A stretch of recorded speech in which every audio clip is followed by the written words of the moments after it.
bienvenidos a su programa Hablemos de. Gracias al patrocinio de la Holandesa, Pastelería La Holandesa, que siempre ha confiado en nosotros y que sigue confiando. Pasteles de Reina Sofía de melocotón, fruta, chocolate, etcétera, etcétera.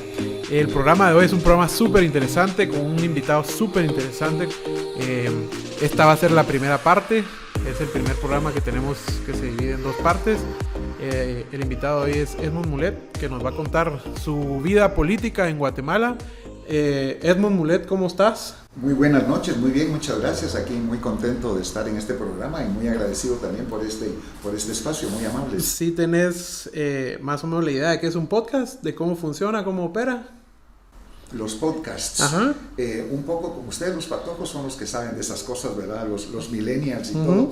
Nosotros de mi generación, allá hemos escuchado algo de esto, pero no tenemos tanto conocimiento de lo que realmente es.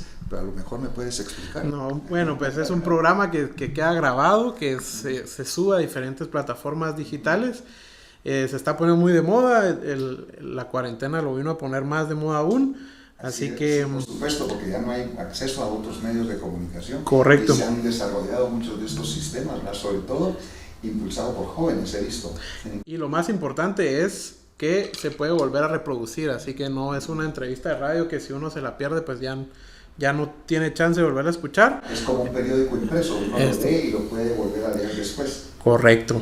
Pues eso es, así que invitarte a que podamos conversar de una mejor manera. Hablaba un poco de tu currículum y quiero citarlo porque me parece impresionante realmente. Jefe de gabinete de la Secretaría General de las Naciones Unidas, subsecretario encargado de operaciones de mantenimiento de paz, misión de estabilización de las Naciones Unidas, diputado durante 12 años, una presidencia del Congreso, si no estoy mal, en 1992, embajador, fundador del PNR con Alejandro Maldonado Aguirre, y todo esto lo vamos a ir desglosando. Tercero en las últimas elecciones de candidatos a presidente, muy cerquita prácticamente de ganar las elecciones, porque ahí quien se hubiese metido de segundo iba a ganar al primero, que en ese momento era Sandra Torres. Lo primero siempre queremos hacer esto para que la gente pues pueda contarnos. Este es un podcast que lo escuchamos personas, gente joven adulta, gente que está buscando respuestas a por qué Guatemala está en los niveles de descomposición que está, porque muchos tienen intención de participar y encuentran pues unas grandes montañas, unos grandes bloqueos a la hora de querer hacerlo, y por qué también cuando muchos llegan pues se pierden en ese ámbito político, en ese ámbito de esto. Entonces, lo primero es, siempre empezamos con ¿cómo fue el inicio, Edmond? ¿Cómo fue ese inicio de diputado? Bueno, es que antes de ser diputado yo era periodista, pero yo empecé a trabajar cuando tenía 10 años de edad y desde entonces no he dejado de trabajar. O sea, desde hace 60 años que estoy trabajando. Y empecé a trabajar en los talleres del diario Centroamérica, como aprendiz en los talleres, y después fui ayudante de corrector de pruebas, después fui corrector de pruebas, después fui reportero, después fui redactor, después fui jefe de redacción, después fui columnista en muchos medios de comunicación en Guatemala. Y entonces cuando a mí a veces me preguntan, bueno, ¿y usted qué es? Lo primero que me nace a mí decir es, soy periodista, porque fue lo que hice durante muchos años y fue mi primera actividad realmente productiva, académica en mi existencia. Entonces, cuando uno participa como periodista, uno se interesa, por supuesto, por los temas nacionales, por los problemas, y entonces uno va tomando ahí cierta conciencia sobre la realidad nacional. Y ahí fue donde ya fue un paso solamente el que se dio hacia el nivel político. Y ahí como bien mencionabas en la introducción, con Alejandro Maldonado Aguirre, estoy hablando del año 1976, imagínense, yo creo que ni los papás de ustedes habían nacido entonces. Entonces ya estábamos con Alejandro Maldonado Aguirre, fundamos el Partido Nacional Renovador, PNR. Partido Nacional Renovador porque queríamos realmente renovar y cambiar la política nacional, y estábamos sufriendo en aquellos años el conflicto interno que fue terrible en Guatemala, la división, la polarización, y queríamos crear una tercera vía. Y yo fui candidato a diputado la primera vez en 1982 para las elecciones de 1983 y gané mi elección. Me entregaron mi credencial de diputado electo el 22 de marzo de 1983 y al día siguiente fue el golpe de estado de Ríos Montt y cancelaron y anularon la elección y ahí me quedé con los colochos hechos. Perdón que te interrumpa. Sí, no, dale. Quiero entrar a un contexto, porque hoy a los jóvenes nos parece completamente difícil el poder entrar en este tema político. Pareciera que todo es a través de plata, que todo es a través de un tema de conectes, de corrupción, que todo es un tema de intereses. Has estado en los dos contextos. ¿Qué era más difícil? El entrar a ese debate de ideas en un conflicto armado donde te perseguían por ese debate de ideas, por el poder opinar diferente en contra de quien en ese momento gobernaba. Y ahora, ¿cuáles son las diferencias que encontrás entre el poder participar en ese primer momento y participar ahora? En aquel momento participar representaba también arriesgar la vida. Claro. O sea que aquí muchísimas personas perdieron la vida. Aquí tuvimos un conflicto interno y mucha gente no lo recuerda. Aquí tuvimos 200,000 muertos, pues. Aquí hay 80,000 viudas, 300,000 huérfanos. O sea que aquí no hay un solo guatemalteco que no haya sido afectado por ese conflicto. O sea que participar en política, en cualquier tendencia en aquella época, ya era un riesgo físico, un riesgo personal. Ahora yo creo que ese riesgo físico no existe, o sea, aquí ya no lo asesinan a uno, ya no lo pasan pues secuestrando y torturando o desapareciendo como ocurría en aquella época, pero entonces ahora son otro tipo de limitaciones, pues, o sea, para poder participar en política, ahora la cosa es mucho más complicada. En algunos partidos políticos dicen que hay que pagar dinero para hacer, hay muchos partidos políticos que a candidatos a alcaldes o diputados les piden dinero, o sea, un derecho de piso. Claro. Y eso sigue ocurriendo en algunas organizaciones políticas. Y ahorita creo que hay más competencia, porque en aquella época realmente no era mucha la gente que quería arriesgar el pellejo participando en política. En cambio ahorita hay mucho más interés de muchos más grupos y personas en participar. Lamentablemente no lo vemos a nivel de jóvenes, o sea, muchos jóvenes ya no creen en nada, ya no creen en nadie y están muy renuentes realmente a poder participar, lo cual es una lástima. O sea que cada etapa, cada decenio, diría yo, en la historia política de Guatemala ha tenido sus bemoles y sus razones para que la gente participe o no participe y los riesgos también que pueden haber. Pero sí hay diferencias indudablemente entre lo que se hacía en aquella época y lo que se hace ahora. Ahora yo veo que muchas personas que quieren participar en política, y no digo pocas, sino muchas, su motivación es otra, es económica, es de dinero, es de negocios, a ver qué oportunidades hay. Cualquiera menos de servicio. Y en cambio en aquella época era totalmente distinto, pues ese afán de servicio. Cuando yo fui presidente del Congreso, y en aquella época, ustedes no saben, existía lo que se llama las franquicias. Los diputados al Congreso y los oficiales del Ejército teníamos derecho a importar vehículos sin pagar impuestos y teníamos derecho a comprar alcohol, productos, whiskies y rones y vinos y todo sin pagar impuestos. Y los presidentes de los tres organismos del Estado, el presidente del Congreso de la República, el presidente de la Corte Suprema y el presidente de la República, tenían derecho a franquicia ilimitada. Podían importar lo que quisieran, aparatos eléctricos, maquinaria agrícola, aviones, mobiliario, lo que quisieran, sin límite. Y entonces cuando yo fui presidente del Congreso, yo le propuse a los otros dos presidentes de los organismos del Estado y a los diputados del Congreso y a los oficiales del Ejército que elimináramos esas franquicias.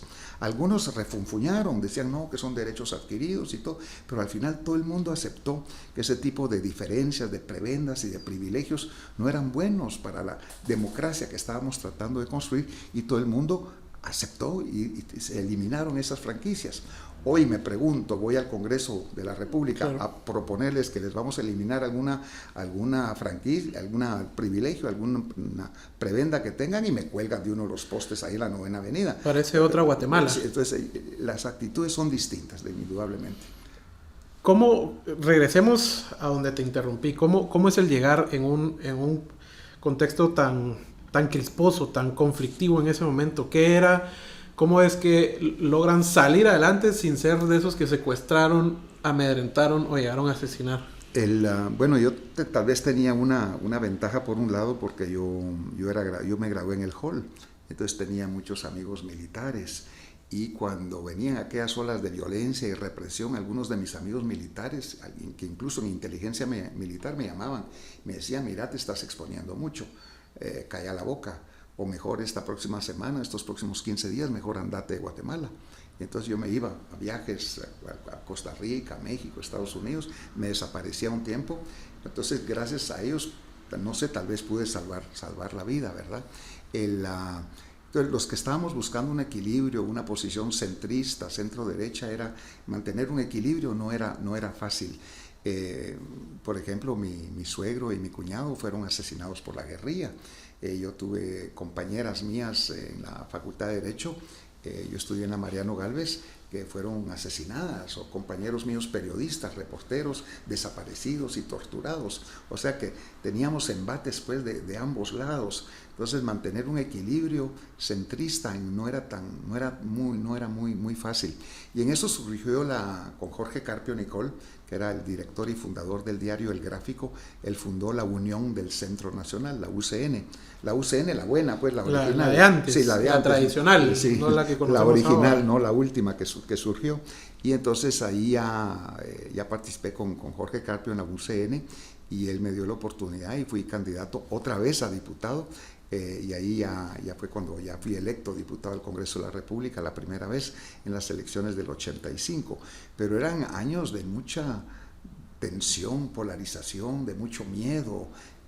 Incluso cuando los años que fui diputado, por algunas ideas o expresiones o cosas que uno tenía, a veces amenazas, persecuciones, o sea que se vivió mucho de esa violencia. ¿A los cuántos años fue que ganaste tu primera elección?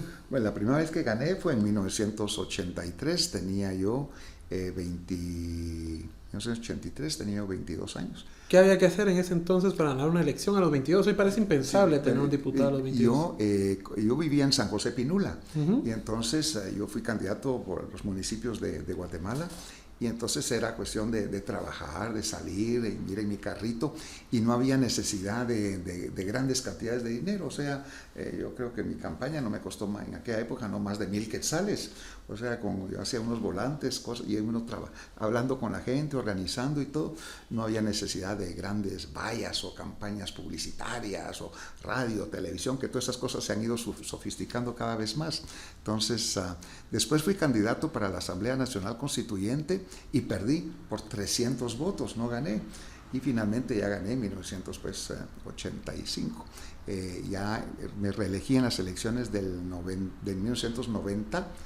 Y en 1992, aunque el partido UCN de Jorge Carpio no teníamos mayoría en el Congreso, presenté un programa de trabajo legislativo, y ahí fue cuando fui electo presidente del Congreso de la República en 1992. Y en aquella época la presidencia del Congreso solamente se podía ejercer durante un año. No se permitía la reelección de los presidentes del Congreso. Fue Efraín Ríos Montt, cuando fue presidente del Congreso, que modificó la ley interior para él poderse reelegir, y desde entonces hemos visto que algunos se han reelecto como presidentes del Congreso de la República, pero antes esa figura no existía. Algunos para bien y otros no para tanto bien. Unos para muy bien y otros no para tan bien, así es. Edmond, vamos a hacer prácticamente el mismo ejercicio con las diferentes distensiones. ¿Cómo es tu paso antes político de carrera, desde si tomaste a los 22, quiere decir que eras candidato desde los 21 y te interesaba desde los 18, 19. Sí, porque, o sea, desde antes, o sea, desde que uno ejercía el periodismo, pues uno se interesaba por el tema político, pero sí me involucré directamente desde 1970 1976. No, en 1976 yo tenía 25 años. Yo tenía, 32 años cuando fui electo por primera vez diputado. Okay. Por eso, sí. Ya no calculo bien las décadas. No, pero está bien. Pero político de carrera. Sí. Político de carrera. ¿Crees que hacen falta en esta generación? Porque todavía dentro de la de ustedes se ven algunos perfiles de políticos de carrera. ¿Crees que eso también ha dañado un poco? Yo siempre sostengo, y esto lo digo yo, siempre hago el énfasis en hacerme responsable de que hoy hay muy pocos políticos, por no decir ninguno. O sea, hay muy pocos políticos que están realmente participando hoy en las decisiones que se toman como país. Hay más un tema de crimen organizado que ha logrado colarse en puestos políticos, hay narcopolíticos y hay gente, empresarios que no son políticos, pero que toman decisiones. ¿Crees que eso es parte del problema de que de repente a la gente le dejó de interesar ser un político de carrera? Sí, yo creo que sí. El tema el gobierno es una cosa seria, el tema legislativo en el ejecutivo, y no se puede llegar a gobernar, a improvisar, llegar al gobierno a improvisar. Claro. Necesitamos gente ahí que tenga experiencia, que tenga capacidad, que tenga antecedentes en el tema político.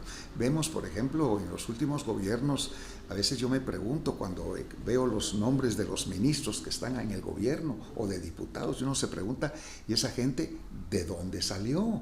O sea, ahí no hay ni experiencia ni capacidad. Para robar son muy buenos, pero para ejecutar son un desastre. Claro. O sea que se necesita gente que conozca de Estado, ¿verdad? Entonces, sí hemos visto pues un proceso de degradación de la participación política, de gente que se podría dedicar a eso. También ha habido, hay que decirlo con toda sinceridad, embates de cierto sector económico en Guatemala que han organizado campañas en contra de la profesión de la política. Claro. Han señalado que todos los políticos son aquí, que todos los políticos son allá, y no le ha interesado a cierto sector económico del país que haya políticos de carrera, políticos de profesión, gente que cumplan esas funciones sin tener vínculos económicos o compromisos financieros con estos grupos. Entonces muchas personas de estos grupos prefieren a improvisados, que son los que pagan, los que financian y que van a responder a los intereses de ciertos sectores, ya no digamos narcotraficantes o grupos económicos y todo. Entonces la figura del político independiente, autónomo, eso se ha ido perdiendo, lo cual es una lástima. Y además que llega gente después sin capacidad de poder hacer política, que la política es ponerse de acuerdo y encontrar negociaciones. Consensos, negociaciones, porque en política, en el Congreso, llegan grupos de diferentes ideologías, diferentes tendencias, diferentes principios, y es cuestión de aunarse todos alrededor de lo que yo siempre he llamado el ABC. Guatemala necesita un ABC, un acuerdo básico de consenso, y es lo que Guatemala no ha tenido, porque no hemos tenido políticos en estos últimos años que nos lleven pues a una mesa de negociación y que identifiquemos entre todos los principios fundamentales alrededor o los proyectos de trabajo sobre los cuales nos podemos alrededor de los cuales nos podemos unir.